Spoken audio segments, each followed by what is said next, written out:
In the 1920s, the party was roaring, and it felt like it would never end. The economy was booming, and it seemed like everybody was getting rich in the stock market. But then, almost overnight, it all came crashing down. The Great Depression hit, and millions of people lost absolutely everything.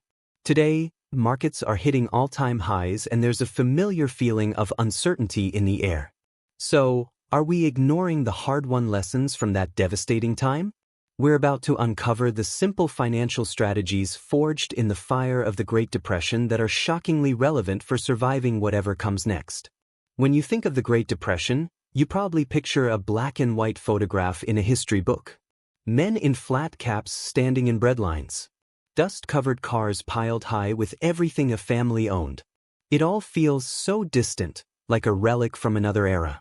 But the truth is, the financial DNA of that crisis is woven right into our modern economy.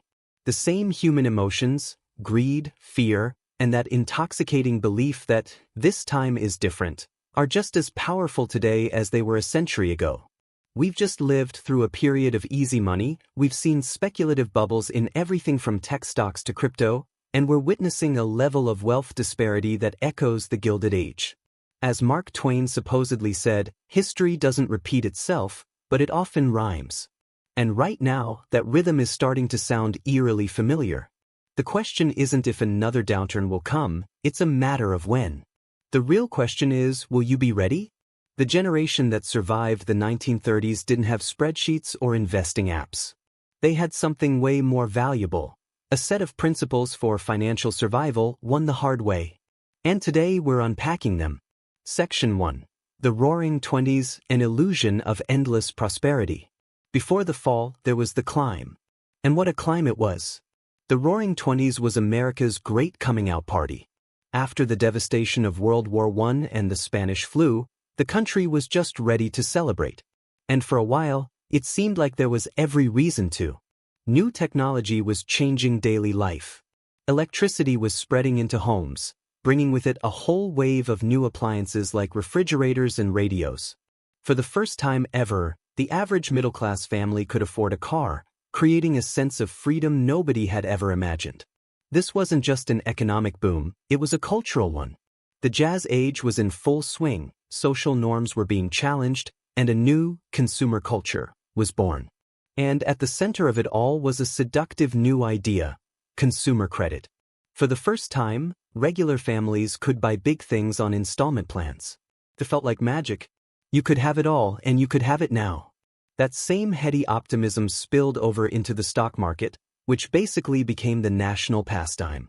You'd hear stories about shoeshine boys and secretaries making fortunes overnight, which just fueled the frenzy. The Dow Jones Industrial Average skyrocketed, increasing sixfold between August 1921 and its peak in September 1929. But this was a castle built on sand. A huge chunk of this growth was fueled by another form of easy credit, buying stocks on margin. Investors could borrow up to 90% of a stock's price, putting down as little as 10% of their own money. This crazy leverage meant that as long as stocks went up, everyone was a genius. Fortunes were being made with borrowed money. It was a party built on the belief that the market only went up and that the good times were permanent. That belief was about to prove fatal. Section 2. The Great Crash, when the music stopped. In the fall of 1929, the illusion shattered. The market had been acting shaky for weeks, with a few scary drops that everyone just dismissed as corrections. But on October 24th, Black Thursday, real panic started to creep in. The market plunged, and the biggest names on Wall Street had to pool their money just to prop it up. It worked, but only for a moment. The real devastation landed 5 days later, on October 29, 1929, Black Tuesday. The opening bell sounded like a starting pistol for a race to sell. A record 16.4 million shares were dumped as investors frantically tried to get out at any price. The ticker tape machines that printed stock prices fell hours behind, which only added to the chaos. For anyone who had bought on margin, the day was a personal apocalypse. As prices collapsed, brokers made margin calls, demanding investors pay back their loans immediately. But the money was gone. The paper fortunes that people had been celebrating just weeks earlier had vanished, leaving behind a mountain of very real debt. To meet the calls, people had to sell everything they owned, which created a vicious cycle that just pushed the market down, down, down. Fortunes that took a lifetime to build were gone in a few hours. And this wasn't just a crisis for the rich. Millions of ordinary Americans had been told the market was a surefire path to wealth. They were wiped out. The crash was more than a financial event, it was a psychological one. It destroyed the optimism of the Roaring '20s and replaced it with a deep, chilling fear. The party was officially over. The music had stopped. And a long, brutal economic winter was about to begin. Section 3. The Long Winter, Life in the Great Depression. The 1929 crash didn't cause the Great Depression all by itself. It was more like the trigger that exposed all the weaknesses hiding under the surface of the economy. What came next was a slow, grinding collapse that went on for a decade. After the market, the banks were the next domino to fall. Back then, there was no FDIC insurance to protect your money. If your bank failed, you lost everything. Period. As the fear spread, people rushed to withdraw their savings, creating bank runs that became self-fulfilling prophecies. A perfectly healthy bank could be destroyed in an afternoon by a panicked crowd. Between 1930 and 1933, over 9,000 banks failed, taking the life savings of millions with them. This pulled a huge amount of money out of the economy, and that led to a devastating problem: deflation. You might think falling prices sound great, right? Cheaper stuff. But in an economy built on credit, it's a catastrophe. Every dollar becomes worth more, which means that every dollar of debt you owe becomes harder to pay back. A farmer with a mortgage now had to sell 3 times as much wheat just to make the same payment.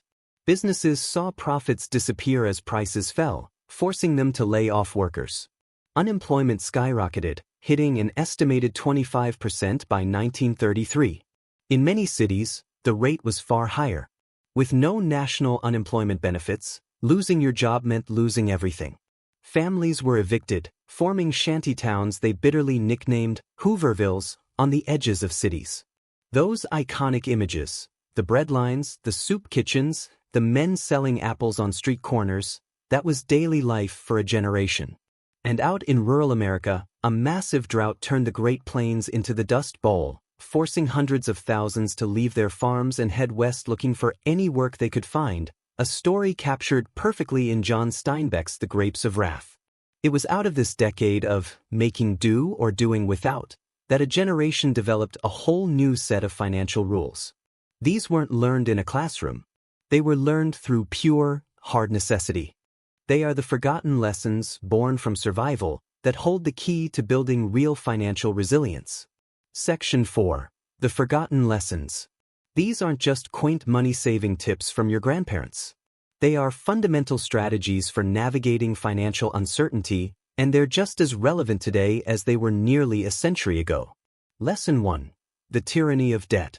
If there was one single, painful lesson from the Great Depression, it was about the danger of debt. In the 1920s, credit was easy and debt was normal, from buying a new radio on an installment plan to borrowing big for the stock market. When the economy collapsed and deflation took hold, that debt became an anchor that pulled millions under. The real value of their loans ballooned, while their incomes vanished. Families lost their homes and farms, not because they were reckless, but because the very nature of their debt changed under their feet. The survivors of that era developed a deep, almost instinctual fear of borrowing. They understood that debt is a claim on your future. It's a promise you have to keep, even when the world gets turned upside down. They prioritized living within their means, not as a lifestyle choice, but as a core survival strategy. They knew that the person with little or no debt was in a much, much better position to weather a storm. Modern application.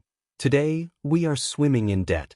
As of the third quarter of 2025, American household debt is at a record $18.59 trillion. Mortgages, auto loans, credit card balances, student loans, they're all at or near all-time highs. Credit card balances alone have soared to over $1.23 trillion. We're encouraged to borrow for everything. So the lesson here isn't that all debt is evil. It's that you have to treat it with serious respect. Debt is leverage. It boosts your gains in the good times, but it magnifies your losses in the bad times.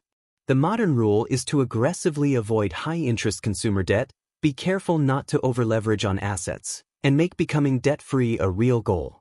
It's the first step toward financial freedom. Lesson 2. Cash is king. The power of liquidity. When the banks started failing, it didn't matter how much money you had in the bank. If you couldn't get it out, you had nothing. This burned a powerful lesson into the public's mind: the importance of having accessible cash.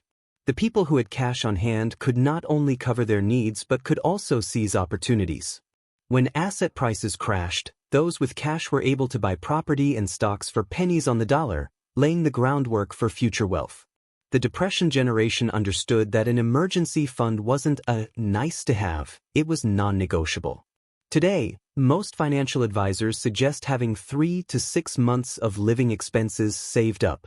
This fund is your personal buffer against life's shocks: a job loss, a medical bill, a major car repair. Without it, you're forced to sell investments at the worst possible time or go into high-interest debt, turning a small problem into a big one. Modern application: in our digital world, cash doesn't have to mean bills under the mattress. It means a fully funded emergency fund in a safe, separate savings account. Think of it less as an investment and more like personal insurance. It's what lets you sleep at night, knowing you can handle a surprise without blowing up your whole financial plan.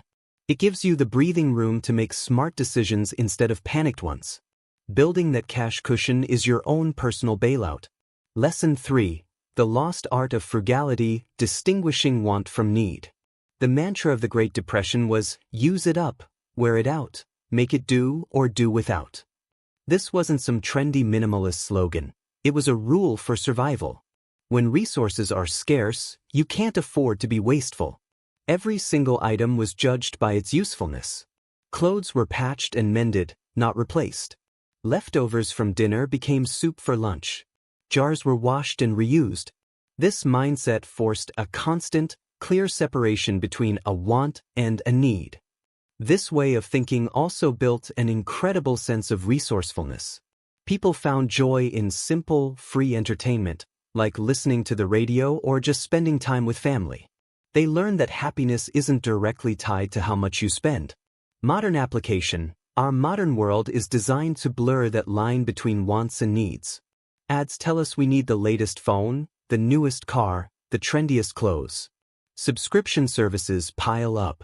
The Depression-era lesson is to be more intentional with our spending. Just ask the questions. Do I really need this, or do I just want it? Can I fix what I have instead of buying a new one? Cooking at home instead of ordering takeout can save thousands a year. Buying secondhand and budgeting your money aren't acts of deprivation, they're acts of empowerment. Living below your means isn't about being cheap, it's the engine that actually builds your wealth. Lesson 4. The ultimate asset: your own skills. During the Depression, when unemployment was everywhere, a formal job was a luxury. What often determined a family's survival wasn't their resume, but their practical skills. The ability to cook, grow food, repair clothes, or fix things around the house became incredibly valuable. These skills were a form of self-sufficiency. If you couldn't pay a mechanic, you learned to fix the car yourself. If you couldn't buy a new dress, you learned to sew. These skills could also be bartered. A carpenter might trade his work for food from a farmer. This informal economy became a vital lifeline when the official cash economy had seized up. It taught a powerful lesson: your most reliable asset is you, your knowledge and your ability to do things. Modern application: today we pay for convenience at every turn, and we've forgotten how to do a lot of basic stuff. Reclaiming those skills is a powerful financial move. Learning to cook doesn't just save money, it's healthier. Watching a quick video to learn how to fix a leaky faucet or change your car's oil can save you hundreds of dollars. Beyond that, diversifying your professional skills is the modern version of having multiple trades. The economy is always changing. Relying 100% on a single job makes you vulnerable. Developing a side hustle, learning a new marketable skill, or freelancing builds resilience. It creates multiple income streams, giving you a crucial safety net if one of them disappears. Lesson 5. Your network is your net worth. In the darkest days of the Depression, when official institutions were failing, people survived by relying on each other. Community wasn't a buzzword, it was a tangible asset. Neighbors shared food, watched each other's kids, and gave emotional support. Families pooled what little money they had to keep a roof over their heads. This social capital, the trust and relationships within a community, was just as important as financial capital. Trying to go it alone just wasn't a winning strategy. The people who invested in their relationships with family, friends, and neighbors had a support system to fall back on. This network gave them access to information, job leads, and help that no government program at the time could offer. It proved that true wealth isn't just what's in your bank account, it's also who's in your corner. Modern application. In a world that feels increasingly digital and divided, it's easy to become isolated. But this lesson is more important than ever. Building strong personal and professional networks is a critical investment. Personally, it provides the support you need to get through tough times. Professionally, your network can be your single greatest source of career opportunities. Be an active, helpful member of your community, both online and off. It builds a reserve of goodwill that can pay you back in ways you'd never expect. Financial resilience isn't a solo sport. It's about building a web of connections that makes everyone stronger. The wisdom of the past gives us a clear roadmap for the future. If these forgotten lessons make sense to you and you want to keep building a stronger financial foundation for yourself, make sure to subscribe to Wealth Saga and click the notification bell. We explore timeless money principles to help you thrive, no matter what the economy is doing. And I'd love to hear from you in the comments. Which of these lessons did your grandparents or great-grandparents pass down to you? The Great Depression was a national trauma, but it was also a powerful teacher. It taught a whole generation that true financial security isn't found in a soaring stock market or the promise of easy money. It's forged in the habits of your daily life. It's built on a foundation of living below your means, avoiding the shackles of debt, and valuing what you have over what you want. It's reinforced by the power of cash, the strength of your skills, and the resilience of your community. These principles aren't about trying to predict the next crash. They're about building a financial life that is so robust and resilient that you don't have to. They are about controlling what you can control, your spending, your saving, your skills, so that you're prepared for what you can't. The world has changed a lot since the 1930s, but the fundamental truths about money haven't. By embracing these forgotten lessons, we can honor the resilience of the generation that came before us and secure our own financial future, no matter what storms may come.